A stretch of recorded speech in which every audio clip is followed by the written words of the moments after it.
Senator Gary Hart. I'm a Democrat and proud of it, but I'm also a Westerner and fiercely independent.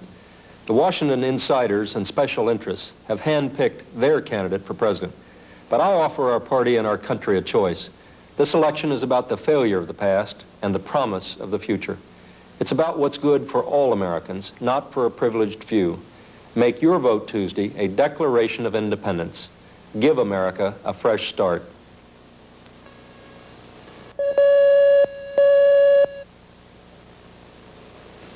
Political experts said my campaign of new ideas couldn't win in New Hampshire, but we did, and the debate about America's future continues.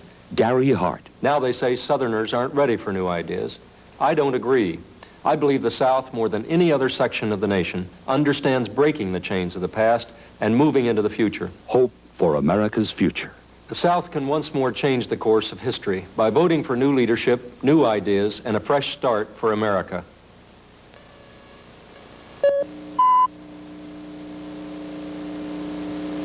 When President Reagan sent our troops to Central America, he called them advisors. Remember Vietnam?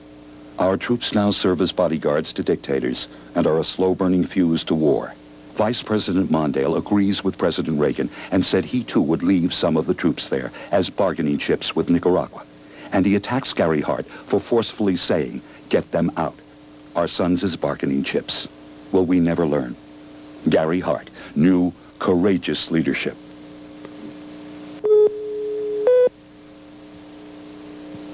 Senator Gary Hart. Once more, New Yorkers have an opportunity to decide the political fate of the Democratic Party and our nation. You must decide between America's political past or the promise of the future. You must decide between a government bound by old alliances, old promises, and failed institutions, or a government returned without strings to the people.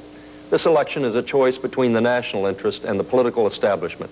My candidacy represents change and the rebirth of idealism and hope.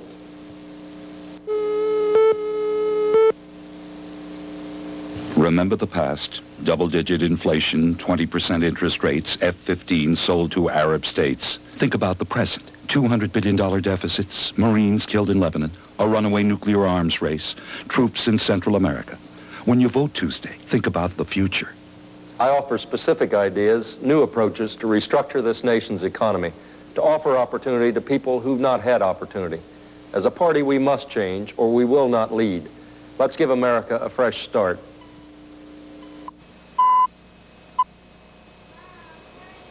Some leadership differences. Gary Hart demanded our troops be saved from their bunkers in Lebanon. Vice President Mondale was silent until the polls changed. Gary Hart demands withdrawal of our troops from Central America, where they serve as a slow-burning fuse to war. Vice President Mondale says before he withdraws troops, he would do a little negotiating with Nicaragua. He wants young Americans once again to be used as bargaining chips. Gary Hart, courageous leadership when it counts. The special interests are fighting Gary Hart because this is the prize. When they carve it up, when the PACs, the lobbyists, and the boys in the back room get what they want, what will be left for you? Who pays the bill for all of those political promises? You do. Walter Mondale has bargained away his ability to say no this year or the next. Gary Hart has had the courage to say no to the special interests. That's leadership. Gary Hart, a new leader for America. This is what the presidential primary in Illinois is really all about.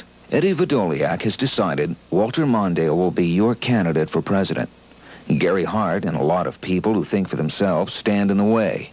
This election is a choice between the past and the future, between special interests and new directions, between bosses and a new generation of leadership. It's your choice, and America watches. Let the future begin here. Walter Mondale has said he won't take money from special interest group political action committees. That's what Gary Hart says, too. That's what they say. But the Wall Street Journal reports the Mondale campaign has been fueled by hundreds of thousands of dollars of special interest money using campaign law loopholes. And Gary Hart, like he said, he hasn't taken one penny. So the question is, can a president act in our national interests when he owes so much to the special interests? We don't think so.